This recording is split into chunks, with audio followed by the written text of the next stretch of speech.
Hi అండి, నమస్తే. నేను మీ శ్రీదేవి వంటకాలు. ఈరోజు నేను చేయాలనుకునే రెసిపీ ఏంటంటే సాంబార్ అండి. రెస్టారెంట్ స్టైల్లో తయారు చేయాలనుకుంటున్నాను. దానికి ముందుగా ఒక 15 ఎండుమిర్చి, 4 స్పూన్లు శనగపప్పు, 1 స్పూన్ జీలకర్ర, 1 స్పూన్ ఆవాలు, 1 ఎల్లుల్లిపాయ తీసుకున్నాను, ఒక 4 స్పూన్లు ధనియాలు కూడా తీసుకున్నానండి. ఇవన్నీ కూడా మనం ఫ్రై చేయాలి. ముందుగా పప్పు ఉడికించుకోవాలి కదా. నేను ముందుగా ఒక గ్లాస్ పప్పు స్టవ్ పైన పెట్టుకున్నాను. ముందుగా మూకుడు పెట్టుకుని మనం 1 స్పూన్ ఆయిల్ వేసుకుని ఈ పోపులన్నీ కూడా బాగా వేపుకోవాలి. పచ్చి వాసన లేకుండా బాగా ఫ్రై చేయాలండి. ఇవన్నీ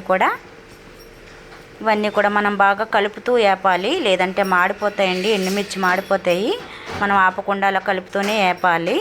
ఇప్పుడు ఇవన్నీ కూడా మంచిగా ఫ్రై చేయాలన్నమాట. మనం ఇవన్నీ బాగా ఫ్రై అయిపోయినాయి కదా. ఇప్పుడు మనకి దీంట్లో మనం ఒక చిటికెడు ఇంగువ కూడా వేసుకుంటే మంచి టేస్ట్ ఉంటుందండి. ఇప్పుడు ఇవన్నీ కూడా మనం చల్లారబెట్టుకుని మిక్సీ పట్టుకుందాం పేస్ట్ లాగా. మనకు సాంబార్కి కావాల్సిన వెజిటేబుల్స్ ఏంటో చూద్దాము.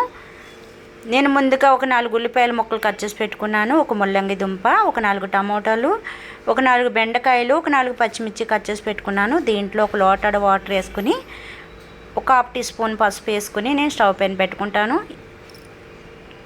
ఎందుకు అంటే మనం పులుపు వేసిన తర్వాత త్వరగా ఉడకవండి ముక్కలు, అందుకని నేను ముందుగానే ఇలా పెట్టుకున్నాను. ముక్కలు చూసారా చక్కగా మొత్తం అన్నీ ఉడికిపోయినవి.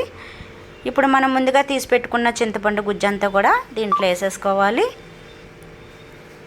మనం ముందుగానే పప్పు కూడా ఉడికించుకొని పక్కన పెట్టుకున్నాం కదా, దాన్ని కూడా బాగా మనం గరిటతో మెత్తగా మెదిపేయాలన్నమాట. ఇలా మెత్తగా పేస్ట్ లాగా మెదుపుకోవాలి. అప్పుడు మనకి పప్పులాగా ఉండదు కదా. ఇప్పుడు దీన్ని కూడా మనం దాంట్లో వేసేసుకుందాం రసంలో. ఇప్పుడు మనం ముందుగా తయారు చేసి పెట్టుకున్న సాంబార్ మసాలా కూడా మన ఇంట్లోనే తయారు చేసుకున్నాం కదా, ఆ మసాలా కూడా వేసేసుకుందాం దీంట్లో. మనం బాగా కలపాలండి. ఇది వేసిన తర్వాత అడుగు పడితే మాడి వాసన వచ్చేస్తుంది అనమాట. బాగా మరిగించుకోవాలి. సాంబార్ అనేది చాలా చాలా టేస్టీగా ఉంటుందండి మనం మరిగితేనే. మనం ముందుగానే ఒక వంకాయ కట్ చేసి పెట్టుకున్నాను, అది కూడా వేసుకున్నాను. రుచికి సరిపడా ఉప్పు కూడా వేసేసాను. దీంట్లో ఒక గుప్పుడు కరివేపాకు కూడా వేసుకోవాలి, మంచి టేస్ట్ వస్తుందన్నమాట. తర్వాత రుచికి సరిపడా పంచదార ఒక 2 స్పూన్లు వేసుకున్నాను. దీన్ని బాగా కలపాలి, బాగా మరిగించాలండి సాంబార్ అనేది, అప్పుడే టేస్ట్ అనేది వస్తుంది. సరే, బాగా మరిగిపోతుంది కదా. మనం ఇప్పుడు పోపులు వేసేసుకుందాము. ముందుగా ఒక 2 స్పూన్ల ఆయిల్ పెట్టుకున్నాను, ఒక ఎల్లుల్లిపాయ చితక్కొట్టి బాగా పోపు వేపుతున్నాను.